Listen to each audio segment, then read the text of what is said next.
So today we are going to start with graphs.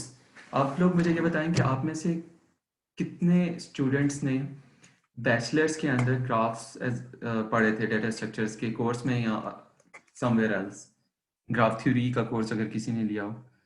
सो आमना आपने sir पढ़ा था। हमने डेटा पढ़े थे सर। डेटा स्ट्रक्चर्स में ही सर पढ़ा था ग्राफ्स का, डायरेक्टेड और अनडायरेक्टेड ग्राफ्स। ठीक हो गया। अतीक आपने पढ़े थे और यस किसी सर। ने पढ़े थे? आयशा, बिलाल, अब्दुल मतीन, मोमिन, सानिया, इमरान।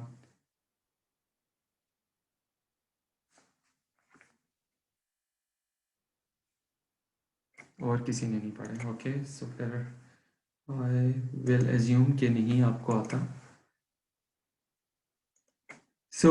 जैसे हमने ट्री के केस में किया था कि जो पहले हमारा चैप्टर था या पहला लेक्चर था उसमें हमने टर्मिनोलॉजी पर फोकस किया था। Same is true for graphs. पहले लेक्चर के अंदर हम ग्राफ्स की टर्मिनोलॉजी के ऊपर फोकस करेंगे। आज बल्कि आपके पहला लेक्चर और दूसरा लेक्चर दोनों प्रॉब्ली ग्राफ की टर्मिनोलॉजी के ऊपर ही होंगे। ग्राफ्स एक्चुअली होते क्या हैं? ग्राफ्स में दो चीज़ें होती हैं जब भी हम ग्राफ को डिफाइन करते हैं। एक होता है वर्टिसेस और एक होता है एजेस। वर्टिसेस जैसे ये एक कलेक्शन ऑफ वर्टिसेस है v1 v2 up to v9। और वर्टिस को आप एक तरह नोड भी कह सकते हैं। Actually these are nothing but nodes. ठीक है। और टोटल नंबर ऑफ जो इस so vertices are set of vertices. इसकी कार्डिनलिटी क्या होगी? n वर्टिसेस हैं where n is 9 in this case. ये एक चीज वर्टिसेस होगी। दूसरी चीज क्या हुई? एजेस।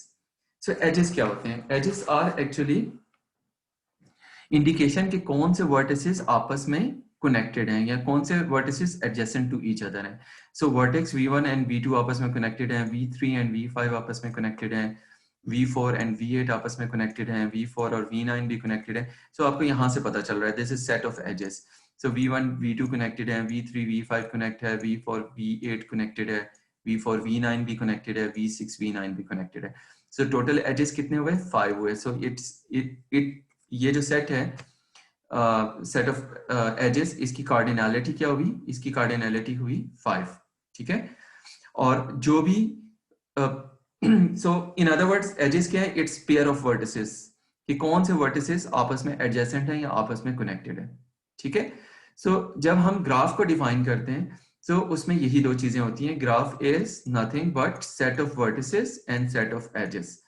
वर्टिसेस ये बताते हैं कि उस ग्राफ में वर्टिसेस कौन कौन से हैं। For example graph has 7 vertices A B C D E F G। और एजेस ये बताते हैं कि कौन से वर्टिसेस आपस में कनेक्टेड हैं या कौन से वर्टिसेस आपस में एडजेसेंट हैं।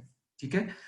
इस ग्राफ में 9 एजेस हैं, A to B, A to D, A to E, B to C, B to D। ठीक है। अच्छा, अब इसमें एक चीज और कि यहां पर मैंने लिखा हुआ है अनडायरेक्टेड ग्राफ। आमतौर पर जो एजेस होते हैं उनकी डायरेक्शन हो भी सकती है, उनकी डायरेक्शन नहीं भी हो सकती है। अगर अनडायरेक्टेड ग्राफ है तो जब हम v1 v2 लिखते हैं तो इसका मतलब है इसकी कोई डायरेक्शन नहीं है। इट मींस कि जो एज है वो v1 से v2 या v2 से v1, डायरेक्शन नहीं है। यही अगर हमारा डायरेक्टेड ग्राफ होता तो उसके अंदर क्या होता कि डायरेक्शन होती है। और उसके अंदर जब हम लिखते हैं v1 v2 इसका मतलब है कि edges from v1 to v2 उसकी एक डायरेक्शन है। फिर अनडायरेक्टेड नहीं रहता ग्राफ, डायरेक्टेड रहता है। ठीक है। सबसे पहले इस टर्मिनोलॉजी में हम लोग फोकस करेंगे अनडायरेक्टेड ग्राफ्स में। इसका मतलब है कि सेट ऑफ एजेस अनऑर्डर्ड है। v1 v2 भी हम लिख सकते हैं एच, या v2 v1 भी लिख सकते हैं, कोई फर्क नहीं पड़ता। ठीक है, क्योंकि अनडायरेक्टेड है। और फिर हम लेटर ऑन हम डायरेक्टेड ग्राफ्स को देखेंगे जिनके अंदर इससे फर्क पड़ता है कि आपने v1 v2 लिखा है या v2 v1 लिखा है। क्योंकि v1 v2 का मतलब है कि एच है from v1 to v2, v2 v1 का मतलब है there is an edge from v2 to v1। ठीक है, क्योंकि उसके अंदर डायरेक्शन आ जाती है। But for undirected graph this is fine. Again to repeat, graph is nothing but set of vertices and set of edges. अगर मैं आपको ये कहूं कि इस ग्राफ को आप प्लॉट करें या रिप्रेजेंट करें on a piece of paper 2D plane के अंदर, तो मैं क्या करूंगा? मैं सबसे पहले वर्टिसेस को बनाऊंगा। A हो गया, B हो गया, क्योंकि इसमें 7 वर्टिसेस हैं, C हो गया, D हो गया, E हो गया, F हो गया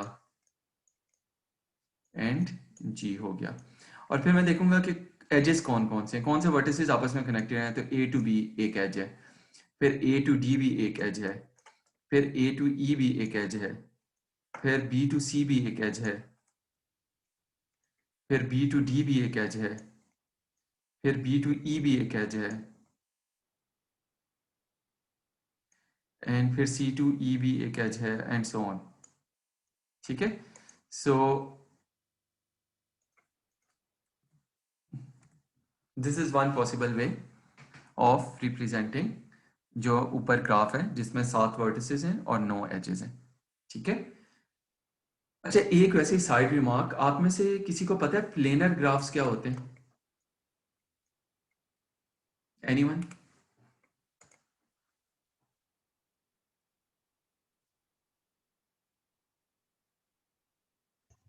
नो सर। ठीक है, प्लेनर ग्राफ वो होते हैं जो कि 2D प्लेन के अंदर आप रिप्रेजेंट कर सकते हैं और जिसमें कोई भी एज आपस में एक दूसरे को नहीं काटेगा, नहीं काटता। सो for example this is not a planar graph. अगर आप इसको इस तरह रिप्रेजेंट करें, ऑफ कोर्स अगर बी से डी आप इस तरह एज बना दें, ये वाला एज ना निकालें, सो एक्चुअली ये प्लेनर ग्राफ है। प्लेनर ग्राफ वो हैं जिनको आप 2D प्लेन के अंदर इस तरह रिप्रेजेंट कर सकते हैं कि दो एजेस आपस में इंटरसेक्ट ना हो। हर ग्राफ प्लेनर ग्राफ नहीं होता। So there are few graphs जो प्लेनर ग्राफ्स होते हैं। अगर आप मेरा से फ्यूचर में IoT का कोर्स पढ़ेंगे तो मैं आपको काफ़ी डिटेल में बताऊंगा कि खास पर IoT के अंदर जो सेंसर आपस में कनेक्ट होती हैं तो उनका भी इसी तरह ग्राफ बनता है, क्योंकि हर sensor node is one vertex, तो उसके अंदर प्लेनर ग्राफ्स किस तरह होते हैं and so on. But anyway planar graphs वो ग्राफ्स होते हैं जिनमें एजेस आपस में इंटरसेक्ट नहीं करते हैं।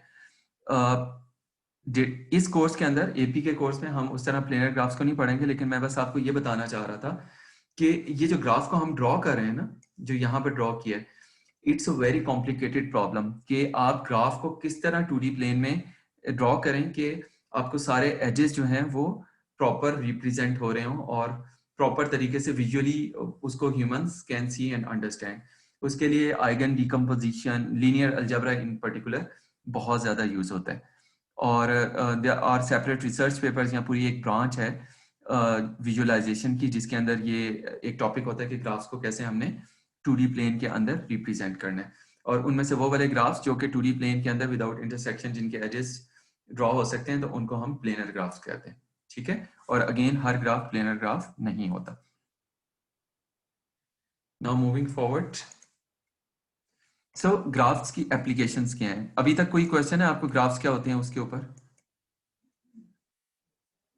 No sir. सो ग्राफ्स की एप्लीकेशंस कौन कौन सी हैं? बहुत सी एप्लीकेशंस हैं कंप्यूटर साइंस के अंदर भी, इन जर्नल भी। फॉर एग्जांपल आप में से ऑलमोस्ट हर बंदे ने यूज किया होगा गूगल मैप्स को। तो गूगल मैप्स एक्चुअली क्या हैं? ग्राफ्स हैं। क्यों ग्राफ्स हैं? कि अगर आप गूगल मैप्स को देखें तो यू हैव वर्टिसेस जो कि डेस्टिनेशंस हो सकते हैं या सोर्सेज हो सकते हैं या इन अदर वर्ड्स लोकेशन है। For example fast can be one vertex. एक मिनट रुकिए।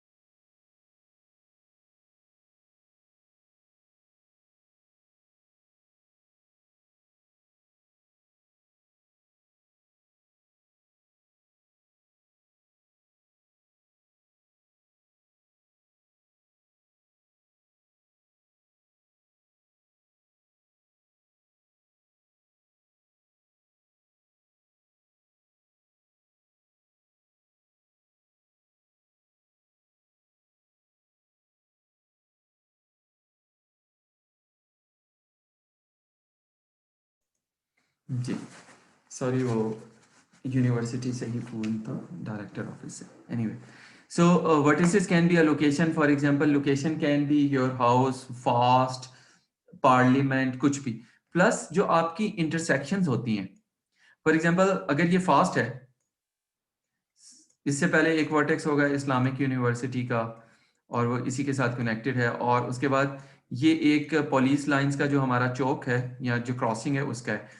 इधर से एक रोड आ रही है जो पिंडी वाली साइड से आ रही होगी और इधर आ रही है, और फिर ये कश्मीर हाईवे या श्रीनगर हाईवे का वो है, और एक रोड इधर जा रही होती है जो कि यहाँ पर जो भी पुलिस के जो भी बने हुए हैं, यहाँ जो उधर नस्ट की साइड के ऊपर, और फिर एंड सो ऑन।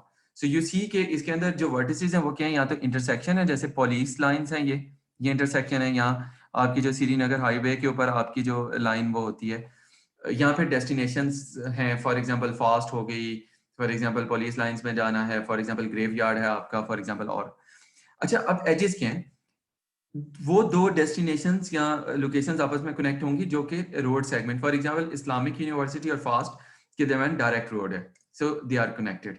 अगर मेरा घर इधर F6 के अंदर है, so there is no direct road from F6 to FAST university, लेकिन ऑफ कोर्स यहाँ पर कोई होगा इवेंचुअली कोई, तो मुझे अगर कोई राउट कैलकुलेट करना है या मुझे पाथ कैलकुलेट करना है या मैंने बेसिकली एड्रेस देखना है कि मुझे फास्ट से F6 में अपने घर कैसे जाना है, सो मैं क्या करूंगा, गूगल मैप्स का यूज करूंगा जो ये चेक करेगा कि is there a path from the vertex FAST to the vertex my house, ठीक है।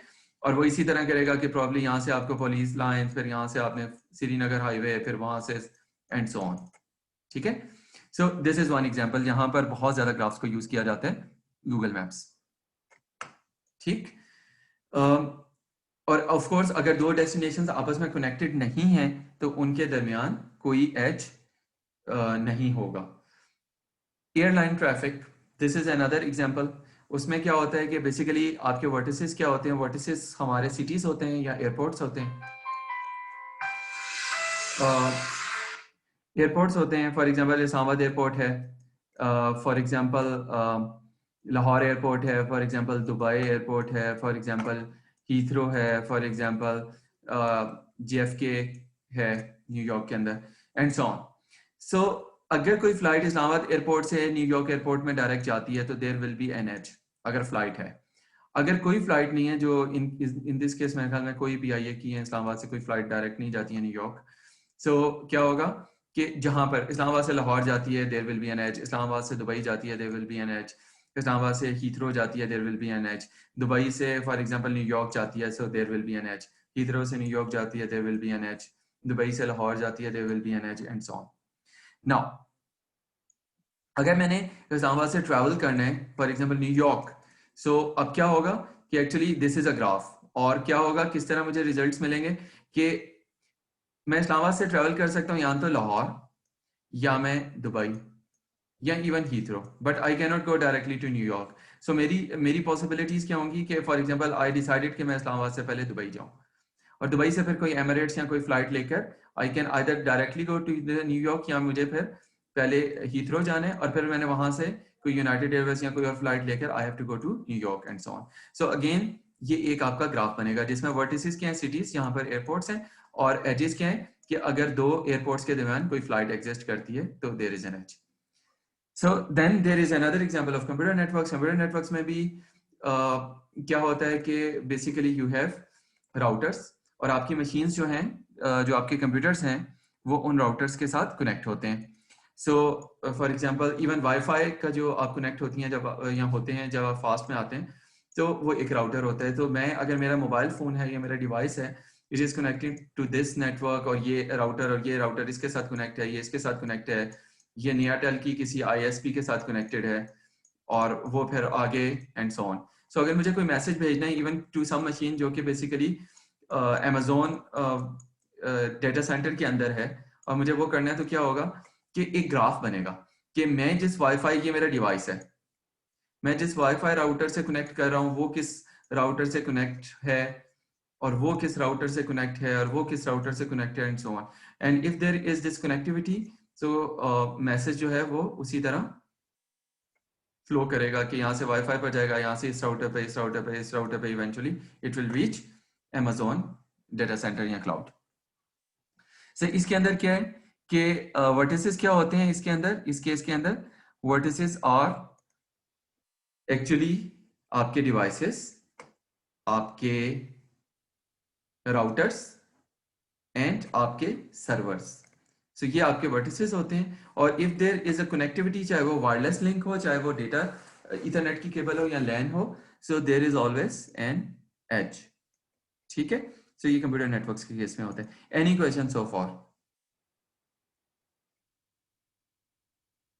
सर ये ग्राफ सोशल नेटवर्क्स में कैसे यूज हो रहे हैं, लाइक जी, ट्विटर, वो फेसबुक? अभी तक कोई क्वेश्चन है?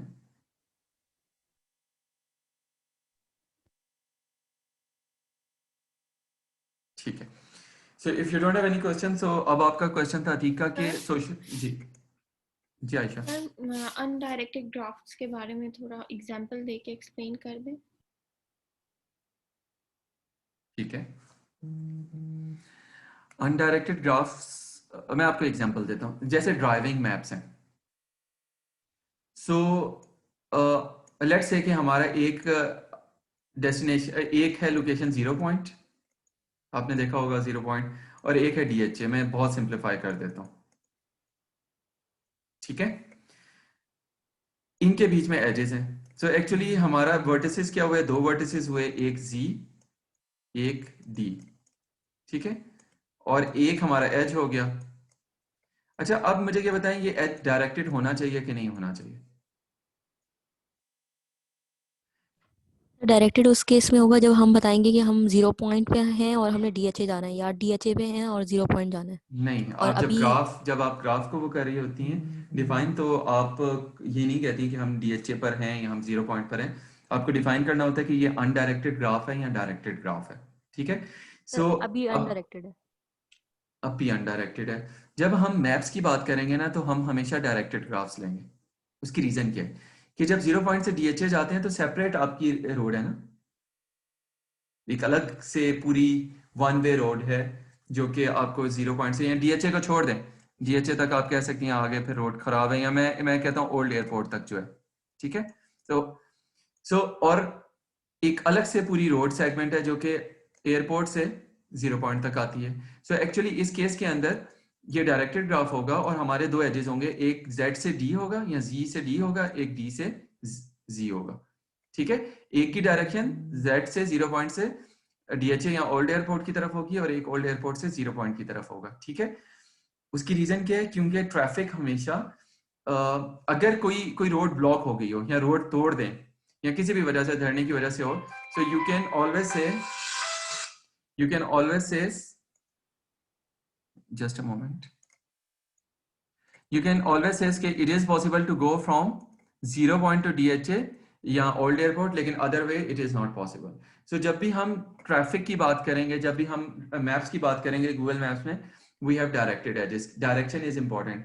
अगर वन वे रोड है तो सिर्फ वहां से एक एज होगा, अगर टू वे रोड है तो दो एजेस हो सकते हैं अलग अलग, ठीक है। बट सिमिलरली जब हम एयर ट्रैफिक की बात करते हैं, सो क्या होगा कि अगेन डायरेक्टेड हो सकता है, क्योंकि ये हो सकता है कि इस्लामाबाद से एयरलाइन की फ्लाइट्स चलती हों दुबई के लिए एंड दुबई से ना चलती हों। ये बहुत अनलाइकली है, क्योंकि आमतौर पर जो जहाज जाएगा दुबई तो वो वापस भी आएगा। लेकिन let's assume we have this scenario कि वो दुबई जाती है, दुबई से वो बेसिकली हीथ्रो जाती है और फिर वहां से वापस आती है, तो डायरेक्टली दुबई से वापस नहीं फ्लाइट आती। So again directed graph. तो इसमें जो एजेस होंगे वो आई से डी होंगे, अनडायरेक्टेड ग्राफ नहीं है। लेकिन यही हम सोशल मीडिया की अगर बात करें, एंड वी से कि एजेस जो हैं वो क्या, वर्टिसेस क्या हैं, वो ह्यूमंस को रिप्रेजेंट करते हैं। For example this is Adnan and for example this is some other person, Usman, let's assume. So इनके दरमियान अगर कोई एज होगा तो वो क्या रिप्रेजेंट कर रहा है, वो ये रिप्रेजेंट कर रहा है कि वेदर दे आर फ्रेंड्स और नॉट, ठीक है। इस केस के अंदर अनडायरेक्टेड ग्राफ होगा, क्यों? क्योंकि अदनान उस्मान का फ्रेंड है और उस्मान अदनान का फ्रेंड है, तो direction does not make sense, ठीक है। सो ये आपकी एप्लीकेशन पर डिपेंड करता है किस पर्पस के लिए आप ग्राफ को यूज कर रहे हैं, कि आपको अनडायरेक्टेड एजेस चाहिए या आपको एजेस की डायरेक्शन चाहिए। अगर आपको एजेस की डायरेक्शन चाहिए तो ये जो सेट ऑफ एजेस हैं ये ऑर्डर्ड हो जाएंगे। ए बी का मतलब है there is an edge from A to B, B से ए कोई एज नहीं है। आपको अगर बी से ए एज चाहिए तो you have to have another entry जो ये डिपिक्ट करे बी टू ए, ठीक है। मैं डायरेक्टेड ग्राफ की बात कर रहा हूं कि ये ऑर्डर्ड हो जाएगा। अनडायरेक्टेड है तो ए टू बी या बी टू ए की दफा आपको एंट्री लिखनी है, क्योंकि एच की कोई डायरेक्शन नहीं है, तो आपको दोबारा से ये लिखने की जरूरत नहीं है बी ए, ठीक है। क्लियर हो गया ये पॉइंट या अभी क्लियर नहीं हुआ? नाउ आप लोग तो खैर एससी के हैं, लेकिन जो एआई और डेटा साइंस के स्टूडेंट्स होते हैं उनका ग्राफ थ्योरी से बहुत ज़्यादा यानी कि डेटा साइंस में graph theory is very important, बहुत मेजर रोल प्ले करती है। सेम गोज विद आपकी एआई, खासतौर पर डीप लर्निंग वगैरह, तो एक ग्राफ ही बनता है एक तरह का, जो न्यूरल नेटवर्क्स होते हैं। सो ग्राफ्स की बहुत सी एप्लीकेशंस हैं, खासतौर पर जब हम डेटा साइंस और उसकी बात करते हैं। So for example we will start with the social networks. So typically इसके अंदर क्या होते हैं, वर्टिसेस यूजर्स रिप्रेजेंट कर रहे होते हैं और एजेस जो हैं उनके दरमियान फ्रेंडशिप रिलेशनशिप। सो अगर आप फेसबुक के ऊपर या किसी भी इंस्टाग्राम में या कहीं भी मेरे फ्रेंड हैं, so there will be an edge between you and me, there will be an edge between, ठीक है, और आपके जो फ्रेंड्स हैं उनके दरमियान एज होगा। And this is one typical social network graph. So आप देखें ये कितना डेंस किस्म का ग्राफ है।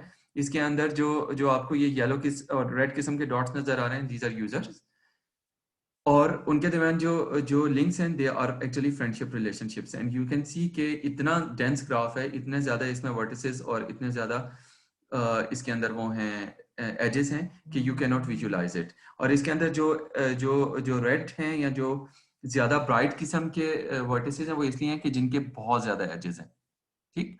सो टिपिकली सोशल नेटवर्क्स पर इन जनरल 1.3 बिलियन यूजर्स थे किसी जमाने में, अब मोस्ट लाइकली बहुत ज्यादा हो गए होंगे। सो यू कैन सी कि ऐसे ग्राफ के अंदर 1.3 बिलियन वर्टिसेस होंगे और एजेस का तो कोई आप काउंट ही ना करें ना, ठीक है। So this is one possibility, यानी कि this is one application of graphs. और इसके अंदर इस ग्राफ पर किस तरह की आप क्वेरीज कर सकते हैं from the data science perspective, अगर ऐसा ग्राफ हो।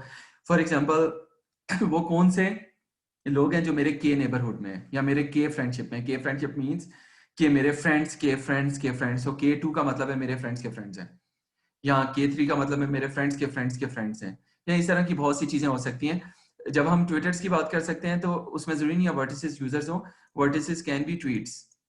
सो दो ट्वीट्स के दरमियान तब एज होगा जब उनके जो टैग्स हैं वो आपस में मैचिंग है। फॉर एग्जाम्पल दो ट्वीट्स हैं जिनके टैग सेम है, कोविड-19 के दो ट्वीट्स हैं, या पाकिस्तान में कोई पीडीएम का जलसा हुआ था लाहौर में तो उसके ऊपर कोई ट्वीट्स हैं दो, सो उनके टैग सेम है, so there is an edge between those two tweets. So it's not always के इवन सोशल नेटवर्क्स में vertices are always users, vertices can be anything. It depends कि आप डेटा को कैसे रिप्रेजेंट करना चाहते हैं, एंड इट डिपेंड्स कि आप डेटा से फिर कौन सी इंफॉर्मेशन रिट्रीव करना चाहते हैं, क्योंकि सोशल नेटवर्क्स में जो आमतौर पर ग्राफ्स बनते हैं, आमतौर पर उन ग्राफ्स को फिर यूज किया जाता है for retrieving interesting information about humans या इन जर्नल। फॉर एग्जांपल वो कौन से लोग हैं जिन्होंने मेरे कमेंट्स को लाइक किया हुआ है या मेरे हर कमेंट को लाइक किया हुआ है, उस केस के अंदर may be comments can also be a vertex and users can also be a vertex and so on, ठीक है। सो ग्राफ एप्लीकेशन को किस तरह आपने ग्राफ में मॉडल करना है with in itself, it's a challenging topic.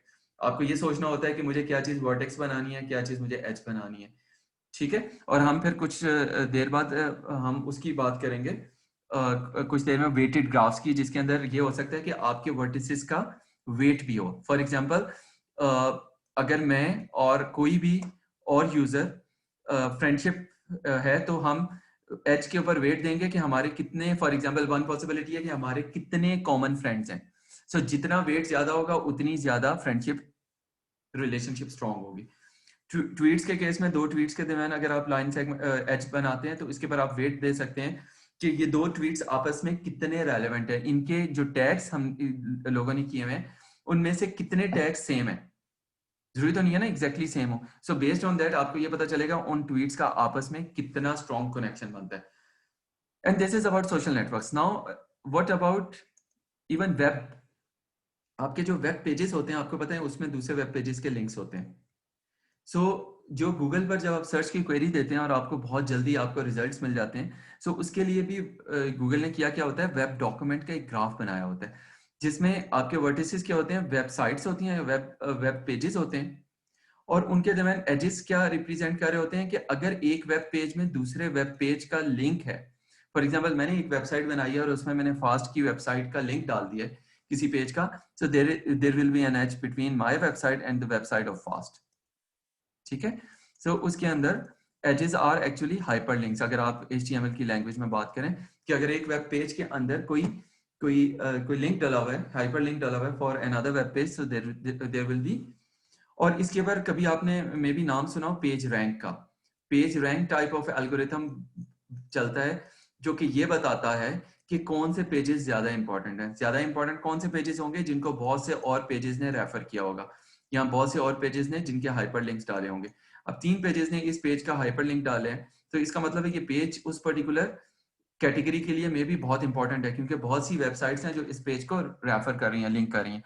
So page rank type का एल्गोरिथम इसके ऊपर चलता है, और जो आपके सर्च रिजल्ट जो आपको शो होते हैं, पहले वो वाली एंट्रीज शो होती हैं जो अकॉर्डिंग टू पेज रैंक जो ज्यादा इंपॉर्टेंट पेजेस हैं उनको पहले पेज पर शो किया जाता है गूगल सर्च के, और उसके बाद फिर जो कम इंपॉर्टेंट पेजेस होते हैं वो सब्सिक्वेंटली आते हैं। ठीक है, so this is another example. और आपको पता है कि अगर हम डार्क वेब को छोड़ दें, सो इवन जो हमारा नॉर्मल वेब है, नॉर्मल वेब किसको कहते हैं? नॉर्मल वेब वो वेब होता है जिसको आपके सर्च इंजन्स ने इंडेक्स किया हुआ है, और डार्क वेब वो होता है जो इंडेक्स नहीं है। ठीक है, आप उसको सर्च नहीं कर सकते। सो जो आपका नॉर्मल वेब है उसके अंदर 1 ट्रिलियन वेब पेजेस तो ऑलरेडी हैं। सो यू कैन सी के कितने वर्टिसेस होंगे 1 ट्रिलियन, और आपको पता है कि एक पेज के ऊपर कितने हाइपरलिंक्स होते हैं, तो you can imagine the complexity of that kind of graph. So these are some of the examples from the social media या जो आपका searching से related था। Any questions so far?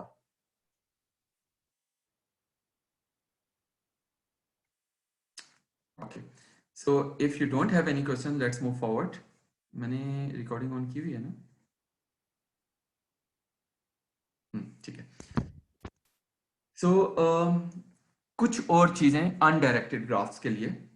So हमने already